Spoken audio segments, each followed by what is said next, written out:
तपाईँ खेल्नु ठुलो कुरा हो, बाइकले साथ दिएन यताउता, बाइकले साथ नदिए होइन। अब रेस ट्रेनिङको युज तपाईँहरूले बाटोमा गरिदिनुहुन्छ, त्यही भएर चाहिँ मैले नगराएको हो। अब नेक्स्ट टाइमदेखि चाहिँ सो एक यार भाइ भेट भयो। सो हेलो एन्ड नमस्ते, welcome back to our channel स्पी राम थापा।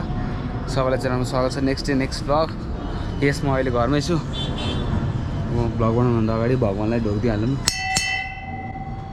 जय जय जय। हाम्रो घरको मन्दिर यो, हाम्रो हजुरबाको नि बुवा र आमा मूर्ति है यो। सो अब घरबाट निस्किँदैछु आज रेस पछिको नेक्स्ट भ्लग है। आजको राइड चाहिँ हाम्रो होन्डा एक्सएल हुँदैछ 185cc। सो यो बाइक चढेर राइड जाने हो। अब सुन यो बाइक पनि छिट्टै बन्छ है, छिट्टै बन्दैछ। अर्को भनेको अब यहाँभित्र हाम्रो बाइकहरू छ होइन, देखिँदैन। सो यहाँ चाहिँ हाम्रो रेसिङ सुट है, हाम्रो स्टोर छ यहाँनिर। बाइक दुईवटा बाइक। सो क्यामेरामा फोर लाग्यो। सो राइड जाँदैछु। सो अनि हाम्रो यहाँको बाइक चाहिँ यसरी छोपेर राख्ने गरेछ। यो एउटा बाइक चाहिँ छोपेर राख्छु जहिले पनि। सो अर्को भनेको हाम्रो एउटा बिजनेसको कुरा गरौँ होइन, राइडिङ स्टोर अनि एउटा रेन्ट भेहिकल रेन्ट सर्भिस चाहिँ हामी सुरु गर्न लागेको छौँ लक्ष्मण हामी मिलेर होइन। सो हजुरहरूलाई चाहिँ डट बाइक रेन्टमा चाहिन्छ काठमाडौँभित्र अथवा आउट अफ काठमाडौँ भ्याली चाहिन्छ भने चाहिँ हामीलाई मेसेज गर्न सक्नुहुन्छ इन्स्टाग्राममा। तल हाम्रो इन्स्टाग्रामको प्रोफाइल छ। सो अहिले चाहिँ म जाँदैछु दिपेनकोमा है, अनि दिपेनसँग नि यो बारे केही कुराहरू गर्नु छ रेन्टको बारेमा। सो हामी अहिले जाँदैछौँ, हिँड्छौँ यहाँबाट। सो एकछिन अब सिधै बाइकमा भेटौँ है त गाइस। सो हेलो नमस्ते, welcome back again on the bike है। सो म अहिले बाइक चढिसकेको छु, हिँडिसकेको छु घरबाट। यताबाट माथिबाट आउनु लगाएको ठ्याक्क मैले 3-4जना फिक दाईहरू देखेँ क्या, फिक दाईहरू।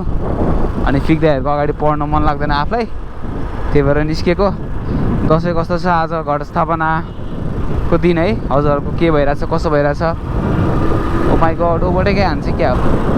जाऊ जाऊ जाऊ, हतारै छ भने जाऊ, तर बिस्तारै जाऊ। दसैँ आयो, दसैँ मुनिमे खसी बोकाहरू जुत्दैछ गाडीभित्र। दसैँ घट स्थापनाको दिन हजुरहरूको दसैँ के कस्तो हुँदैछ कमेन्ट गर्नु होला है। दसैँ कता हुन्छ, काठमाडौँमा मनाउनुहुन्छ कि आउट अफ भ्याली जानुहुन्छ? सो मनाइ कहाँ जानुहुन्छ, कतै घुम्न जाने प्लान छ कि के छ, यसो कमेन्ट गर्नु होला। अनि रेस पछिको होइन आज के दिन भन्ने है।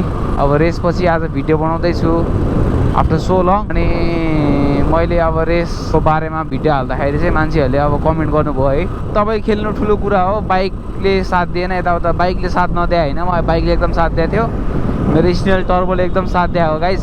तर मेरो मेन मिस्टेक भनेको क्वालिफाइङको दिन थियो एउटा, त्यो सानो मिस्टेकले गर्दाखेरि धेरै पछि परियो जस्तो लाग्छ। अनि अर्को कुरा भनेको क्वालिफाइङको फास्टेस्ट ल्याप, सेकेन्ड ल्याप मैले 37.7 सेकेन्डमा हानेको थिएँ भने थर्ड ल्याप अझै फास्ट हुन्थ्यो नि त होइन, 1 सेकेन्ड फास्ट हुन सक्थ्यो। तर के भयो भने मेरो ट्रन 1 अनि ट्रन 2मा चाहिँ हल्का मिस्टेक भएपछि मेरो ल्याप टाइममा चाहिँ प्रब्लम आएर म चाहिँ हल्का पछाडि पढ्नु रिजन त्यो हो। आउट अफ 48 टप 10मा थियो होला मेरो क्वालिफाइङ टाइम है। 1 सेकेन्डमा धेरै ग्याप थियो। कम्पिटिसन राम्रो थियो यो पालि चाहिँ है, कम्पिटिसन चाहिँ बवाल थियो। फाइनल रेस हेर्न रमाइलो भइरहेको थियो। अनि सबैजनाले दामी दामी गरे, आफ्नो पोजिसन पाउनुभयो, केटाहरूले दामी गरे हो। अब त्यही त हो नि, रमाइलो थियो। अनि अझ नेक्स्ट भनेको धेरैजनाको कमेन्ट चाहिँ के आयो, तपाईँ रेस छोडेर बरु कोच गर्न लाग्नु, रेस ट्रेनिङहरू गराउनु भन्थे होइन। अब इच्छा छ मलाई ट्रेनिङ गर्न, तर मसँग ठाउँ छैन, मसँग केही छैन। म एक्लै गर्छु भनेर गर्ने चिज होइन नि त, मसँग ठाउँ हुनु पऱ्यो। अब मसँग छैन, केही पनि नभइकन मैले रेस ट्रेनिङ पहिल्यै गराउँथेँ होला, तर ट्रेनिङ गराएर उपयुक्त ठाउँ छैन नि त। मान्छेले बाटोमा त्यो अनुसार चलाइदियो भने त नाम त मेरो खराब हुन्छ नि त। फलाउनुले सिकाएको थियो अनि बाटोमा चलाएको त एक्सिडेन्ट भयो भन्ने त्यो हुन्छ नि त। अब रेस ट्रेनिङको युज तपाईँहरूले बाटोमा गरिदिनुहुन्छ, त्यही भएर चाहिँ मैले नगराएको हो। अब नेक्स्ट टाइमदेखि चाहिँ रेस गर्न, रेसको लागि केही ट्रेनिङहरू चाहिन्छ, तर त्यो ट्रेनिङ चाहिँ तपाईँले रेसको ट्र्याकमा मात्रै युज गर्नुहुन्छ भने चाहिँ I am there to help you है। म चाहिँ सिकाउन रेडी नै छु गाइज। सो अब बिस्तारै फेरि डट बाइक राइड जानुपर्छ है। मेरो क्रस फायर चाहिँ एकदम वेटिङ फर राइड गरेर छ है। बिचारा उसलाई चलाउन पाएको छैन मैले, 2-3 हप्ता भयो मैले क्रस फायर नचलाएको। अब सेतीदेवी जाँदैछु, सेतीदेवी अटो केयर। उताको दसैँको चल पल हेर्नु पऱ्यो केटाहरूको के कस्तो छ दसैँमा होइन।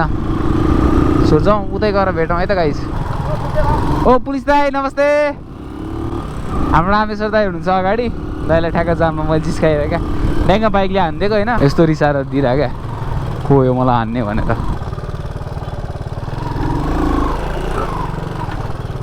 ओ रेस बाइक यहाँ छ ओ जय नेपाल दाइ मेरो नि खिद्या हो म त हालिदिने हो हेलो हिजोको भिडियोको साउन्ड आएर चाहिँ साउसी के छ ठीक छ भाइ तिमी गाडी मान्छेहरु जो बुझ्यौ हेलो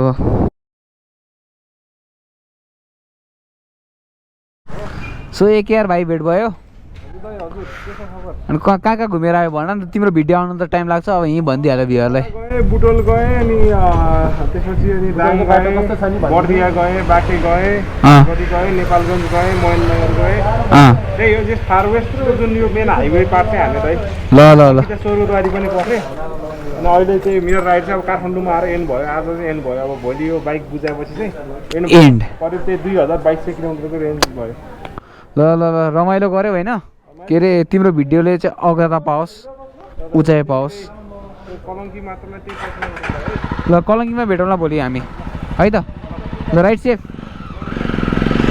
अनि हाम्रो साथी हाम्रो युट्युबको यो जुन ट्विन्स राइडरको लोगो बनाउँछ उसले बनाइदियो हो धन्यवाद big shout out to sage अब त्यस्तै के काम गर्न अब लोगोहरू युट्युबको के बनाउँछ भने चाहिँ उसलाई कन्ट्याक्ट गर्नु उसको इन्स्टाग्रामको लिङ्क चाहिँ म हालिदिन्छु सो डु कन्ट्याक्ट हिम है पैसा धेरै लियो भने चाहिँ भन्नु म यसको घरमा गएर हेलमेट हान्नुपर्छ होइन धेरै चाहिँ लिँदैन यसले मलाई थाहा छ सो है त के आयो भने चाहिँ गरिदेऊ न ल दोस्त ल बाई टिकरहरू केही बनाउनु छ भने नि अब बिस्तारै हुँदैछ बिस्तारै बढ्दैछ नयाँ नयाँ काम प्रोजेक्टहरू सो गर्नुपर्छ जस्तो लाग्छ आफ्नो नलेज छ गरे हुन्छ क्या है ल